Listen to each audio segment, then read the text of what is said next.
कांग्रेस में कुछ ऐसे नेता हैं जिन्हें राम मंदिर से नहीं, राम से भी नफरत है। जो राम से नफरत करता हो वो हिंदू नहीं हो सकता। सारी दुनिया जानती है राम मंदिर को रोकने के जो प्रयास हुए उससे करोड़ों सनातन धर्म को मानने वाले करोड़ों लोगों की आस्था को ठेस पहुंची। हिंदुत्व से नहीं, हिंदू शब्द से नफरत है। हिंदू धर्मगुरुओं को अपमान करना चाहते हैं। काफी दौरा किए थे, इस बार आप नहीं दिख रहे हैं, कुछ नाराजगी है क्या? नहीं, नाराजगी का तो कोई कारण नहीं है। हो सकता है उन्हें हिंदुओं के समर्थन की जरूरत ना हो, तो किसी हिंदू धर्मगुरु को स्टार प्रचारक बनाने का जो मकसद होता है, मोटिव होता है, उन्हें उसमें कुछ कमी नजर आ रही हो, तो ये तो पार्टी का फैसला है। तो उन्हें जब आप बोलते हैं तो ये आप किसकी तरफ इशारा है? उन्हें कौन? जो लोग पार्टी चला रहे हैं। लेकिन मैं देखता हूँ कि अब तो सब लोग, आपकी पार्टी के कई लोग कहते हैं कि वो हिंदू हैं और वो लोग धर्म की बात भी कर रहे हैं और सब लोग मंदिर भी जाते हैं, और बीजेपी का तो आरोप है कि ये लोग टूरिज्म है, ये तो एक तरह से रिलीजियस टूरिज्म करते हैं चुनाव के टाइम पे। आपका क्या कहना है इस पे? देखिए, मंदिर जाने से कोई हिंदू नहीं हो जाता है और मस्जिद जाने से कोई मुसलमान नहीं होता।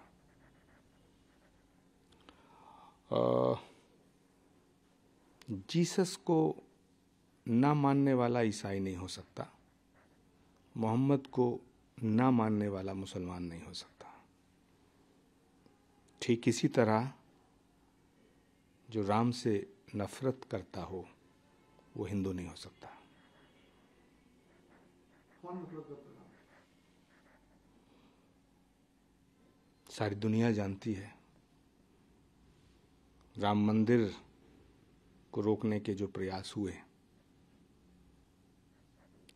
उससे करोड़ों सनातन धर्म को मानने वाले करोड़ों लोगों की आस्था को ठेस पहुंची। अब ये सवाल कि राम से नफरत कौन करता है, राम से मोहब्बत, प्रेम और राम के प्रति श्रद्धा किसकी है, मुझे नहीं लगता है कि अब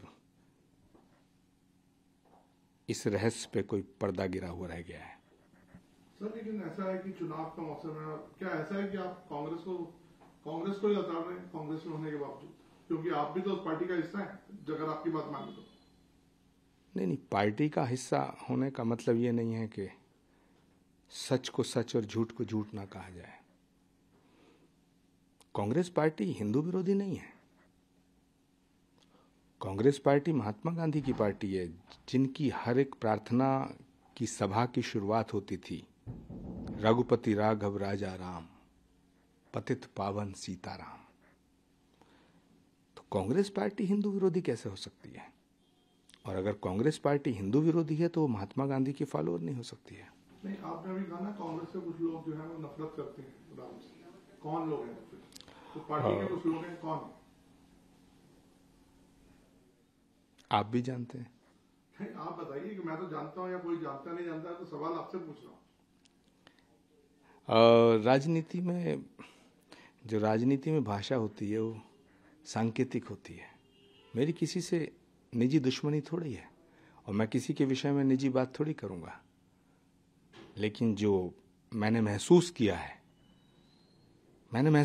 है कि कांग्रेस में कुछ ऐसे नेता हैं जिन्हें राम मंदिर से नहीं, राम से भी नफरत है।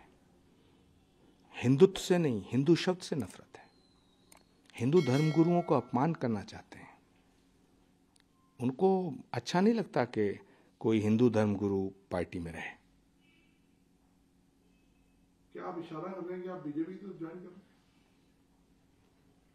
क्या भारत की बात करना, सनातन की बात करना, वंदे मातरम बोलना, सच्चाई की बात करना भाजपा ज्वाइन करने जैसा है? अगर हम भाजपा में नहीं हैं तो सच नहीं बोल सकते क्या? अगर हम भाजपा में नहीं हैं तो सनातन की बात नहीं कर सकते क्या? अगर हम भाजपा में नहीं हैं तो क्या भारत माता की बात नहीं कर सकते क्या? तो सवाल भाजपा और कांग्रेस का नहीं है, सवाल है कि भारत की जो संस्कृति और सभ्यता है, इसका सवाल है। राम भारत की संस्कृति और सभ्यता में रमे हुए हैं।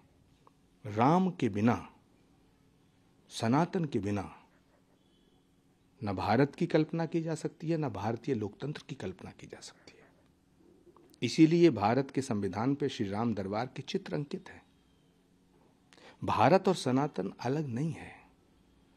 ये कुछ लोगों की बेवकूफी है या उनकी कुटिलता जो भारत को और सनातन को अलग करके देखते हैं। जो राम का नहीं है, जो सनातन का नहीं है, वो भारत का नहीं हो सकता। तो अभी जो राम मंदिर की एक वो होने वाली है इनॉग्रेशन, उस पर आपकी क्या कहना है? सौभाग्य का विषय है। युगों युगों की प्रतीक्षा के बाद, सैकड़ों सालों के संघर्ष के बाद, करोड़ों हिंदुओं की प्रार्थनाओं के बाद ये शुभ घड़ी आई है कि मर्यादा पुरुषोत्तम भगवान श्री राम, जिनको हम अखिल कोट ब्रह्मांड नायक राम कहते हैं, वो रामलला वो अपने स्थान पर विराजमान होंगे। उनका मंदिर बनते हुए देखने की लालसा में कितने लोगों की आंखें बंद हो गईं। लाखों लोग ये सपना आंखों में लिए चले गए कि वो राम मंदिर का निर्माण अपनी आंखों से देखें। हम सौभाग्यशाली हैं।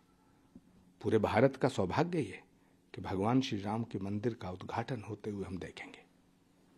सर, हमने सनातन की बात की, सनातन और भारत एक है, लेकिन हमने अभी कुछ बयान देखे और स्पेशली जैसे दयानिधि मारन, तो जो के मारन साहब का जो बयान आया और कई और लोगों के अपने बयान देखे, तो आपको क्या लगता है कि जो सनातन पे हाल में बयान आ रहे हैं कुछ इंडिया अलायंस के लोगों का, कुछ विपक्ष के लोगों का, इसका भरा विरोध भी हुआ, आप इसको किस तरह से देखते हैं?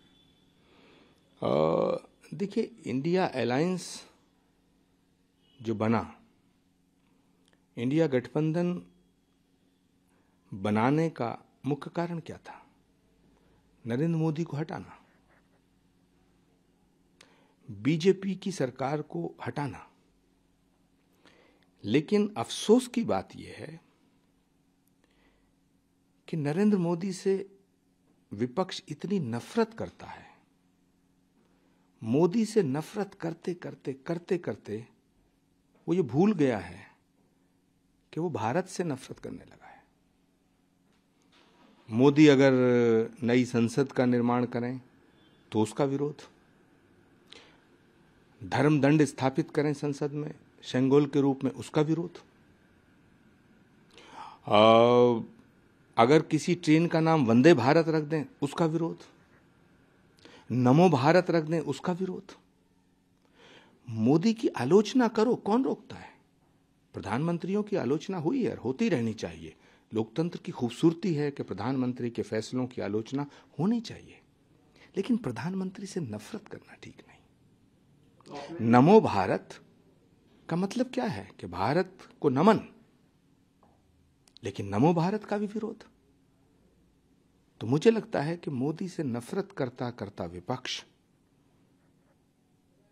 इतना कंफ्यूज हो गया है कि वो भारत की संस्कृति, भारत की सभ्यता, सनातन, सबसे नफरत करना शुरू कर दिया। आप ये सब आप क्यों बोल रहे हैं? आप तो पार्टी की लीडरशिप से बहुत क्लोज हैं, आप पहले क्यों नहीं बात बोली? हो सकता है मैं बोलता हूं, आपको किसने कह दिया कि मैं अभी बोल रहा हूं? और अगर अभी भी बोल रहा हूं तो अभी सुन लेना चाहिए। लेकिन सब कोई लोग देखेंगे चुनाव है, चुनाव से पहले सब बयान। सच बात और हक की बात, इंसाफ की बात जब भी बोलो तभी सवेरा। तो आपको क्या लगता है इंडिया अलायंस क्या मोदी को टक्कर दे पाएगा या नहीं दे पाएगा? आपका क्या आंकलन है? और अभी हाल में जो स्टेट इलेक्शंस हो रहे हैं उसमें कई सर्वेज ऐसे हुए हैं जो कांग्रेस को बहुत आगे दिखा रहे हैं, कैसे देखते हैं? नहीं, कांग्रेस राज्यों के चुनाव में बिल्कुल हमें उम्मीद है कि जीतेगी। छत्तीसगढ़ में 2018 में हमने सरकार बनाई, बीजेपी से छीनी थी। अभी हमने हिमाचल बीजेपी से छीना है, कर्नाटक बीजेपी से छीना है, मध्य प्रदेश में भी हमने सरकार बनाई थी, लेकिन वो कमलनाथ के पीठ में खंजर भोंक के बीजेपी ने गिरा दी। हम मध्य प्रदेश में फिर दोबारा सरकार बनाएंगे, लेकिन सरकार बनाने का मतलब ये थोड़ी कि मैं सनातन का विरोध करने वालों का समर्थन करूं। जो लोग सनातन को मिटाने की बात कर रहे हैं, मैं उनका साथ नहीं दे सकता हूं। जो लोग हिंदू धर्म को मिटाना चाहते हैं, जो भारत की एकता के खिलाफ हैं, जो भारत को जातियों में विभाजित करना चाहते हैं, भारत का विभाजन धर्म के नाम पर एक बार हो चुका है और उस विभाजन की विभीषिका का जो जख्म है भारत की आत्मा पे अभी तक ताजा है। विभाजन जातियों के नाम पे हो या धर्म के नाम पर, विभाजन विभाजन होता है। तो भारत का एक विभाजन धर्म के नाम पे हुआ। अब कुछ लोग हैं जो अपनी सत्ता के स्वार्थ के लिए जातियों के नाम पे भारत को बांटना चाहते हैं। हो सकता है इससे किसी एक पार्टी को फायदा हो जाए, हो सकता है किसी, लेकिन आपने मेरे सवाल का जवाब नहीं दिया। मोदी वर्सेस इंडिया, आपको क्या लगता है? पहली बात तो यह है कि विपक्ष की विडंबना यह है कि वो अपनी सब गलतियों को मोदी के सर रखना चाहता है, अपनी जिम्मेदारी नहीं लेना चाहता। अब मुझे आप बताइएगा, अखिलेश यादव कह रहे हैं कि कांग्रेस और भाजपा एक है। अखिलेश यादव कह रहे हैं कांग्रेस सबसे बड़ी धोखेबाज पार्टी है। क्या अखिलेश जी मोदी जी के कहने पर कह रहे हैं? क्या इसका दोष भी हम नरेंद्र मोदी को देंगे? कमलनाथ जी कह रहे हैं कौन अखिलेश वखलेश, तो क्या इसका दोष भी हम मोदी जी को देंगे? नीतीश कुमार ने जो वात्सायन के कामसूत्र का जो विवरण विधानसभा के पटल पे किया है, जिस तरीके से किया है, जिस भौंडे तरीके से किया है, नारी की मर्यादा तार तार कर दी है, भारत की संस्कृति सभ्यता के ऊपर एक कलंक लगाया है। क्या इसका दोष भी हम मोदी को देंगे? जिस तरह से बिहार के पूर्व मुख्यमंत्री जीतन राम मांझी को बेइज्जत किया है,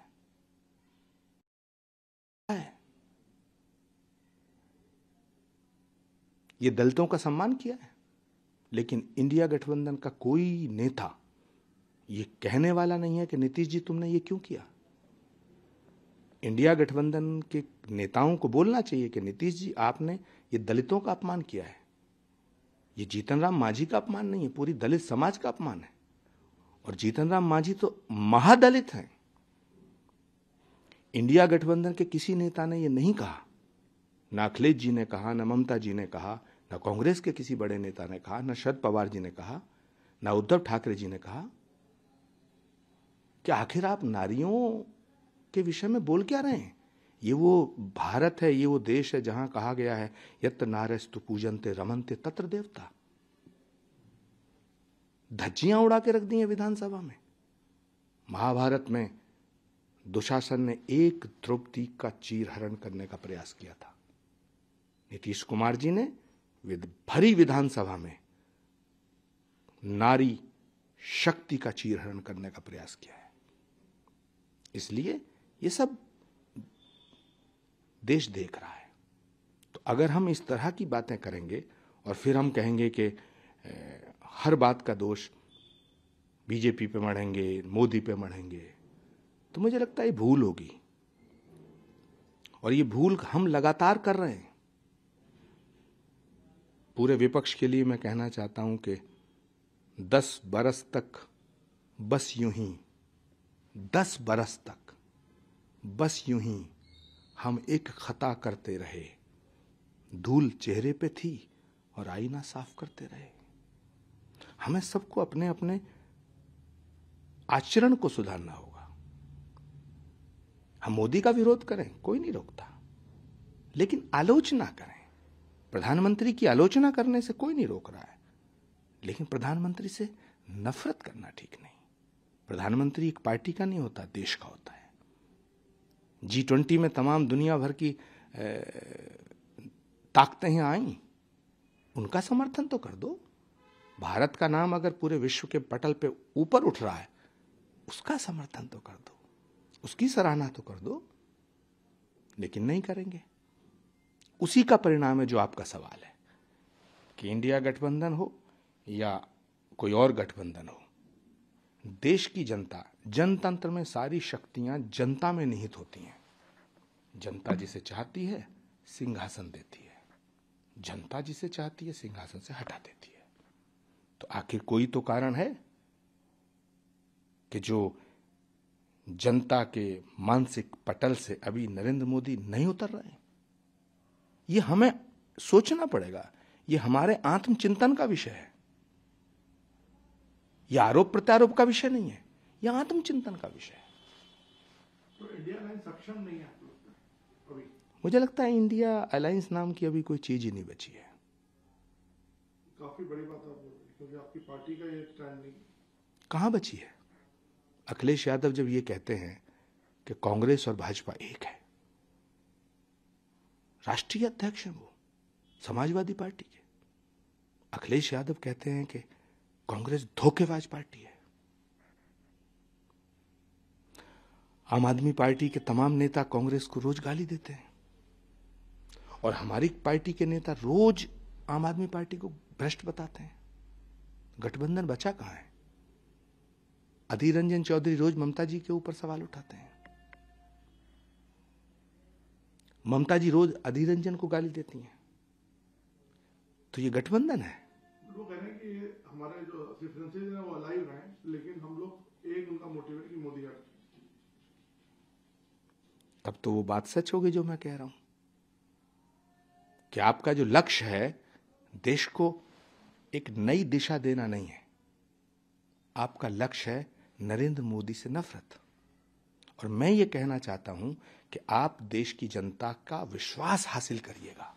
आप भारत के जनमानस के ऊपर एक ऐसी छाप छोड़िएगा, उसके मानसिक पटल पे आप ऐसे शब्द अंकित कीजिएगा जिनसे उसके दिलों तक पहुंचा जा सके। नरेंद्र मोदी का मोदी से दुश्मनी, मोदी से नफरत करके आप देश की जनता के दिलों को नहीं जीत सकते। मोदी के फैसलों का विरोध करिए। मैं बिल्कुल इसको साफ कर देना चाहता हूं। इस देश में पंडित नेहरू से लेके आज तक सभी प्रधानमंत्रियों के फैसलों की आलोचना हुई है, समीक्षा हुई है। नरेंद्र मोदी जी के भी एक एक फैसले की आलोचना और समीक्षा होनी चाहिए।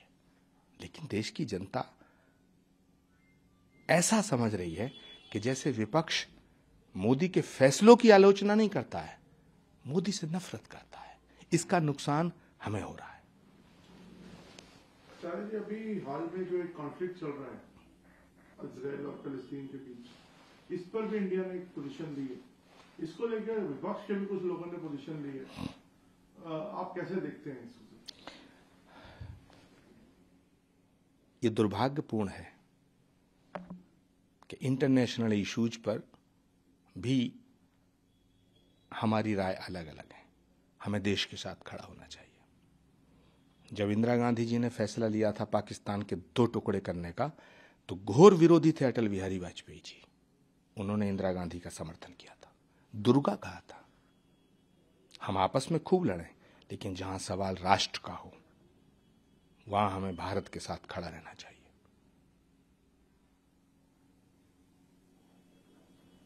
तो अब अगला सवाल मेरा ये है कि सर, प्रियंका गांधी जी को प्रधानमंत्री कैंडिडेट बनाइए। अब आपको जो इन्होंने नया स्ट्रक्चर तैयार हुआ है कांग्रेस में, president is non Gandhi now, and सब कहते हैं कि इंटरनल डेमोक्रेसी भी काफी मजबूत हुई है वहां पे। तो ऐसे में आप गांधी फैमिली का और कांग्रेस का क्या मेल देखते हैं? गांधी परिवार के बिना कांग्रेस का कोई अस्तित्व नहीं है। और देश में इंडिया गठबंधन और सारे विपक्ष के पास प्रियंका गांधी से ज्यादा लोकप्रिय नेता नहीं है। फैसला तो कांग्रेस को करना है, पर यदि नरेंद्र मोदी जी को तगड़ी टक्कर देना चाहती है कांग्रेस, तो प्रियंका गांधी को प्रधानमंत्री के पद का कैंडिडेट बनाया जाए, वो बेहतर होगा। लेकिन अभी ऐसा कोई चुनाव प्रूफ नहीं करता है। अगर आप डेटा देखें कि प्रियंका गांधी जी ने जैसे उत्तर प्रदेश में लड़कियों वाला जो कैंपेन चलाया, उसके बाद हमने देखा योगी बड़े मार्जिन से जीते हैं। तो क्या क्या बेसिस क्या आपके इस पॉपुलैरिटी का? राजनीति में जो कल हारा था वो आज जीत गया, और जो आज हारता वो कल जीत जाता है। राजनीति विचित्र खेल है, और भारत की जनता जिसे प्यार करती है, आशीर्वाद देती है, उसे दिल खोल के देती है। मुझे लगता है कि अगर प्रियंका गांधी जी को प्रधानमंत्री के पद का कैंडिडेट बनाया जाएगा तो 2024 का जो चुनाव होगा वो एक महाभारत होगा। राहुल गांधी जी को मुझे लगता है उनकी इच्छा नहीं है। उनकी इच्छा नहीं है। वो इन बातों से ऊपर उठ चुके हैं। वो किसी पद के और किसी पद की लालसा से ऊपर उठ चुके हैं। और जो पार्टी की इंटरनल डेमोक्रेसी की आप बात करें, नॉन गांधी को प्राइम मिनिस्टर कैंडिडेट भी मिल सकता है।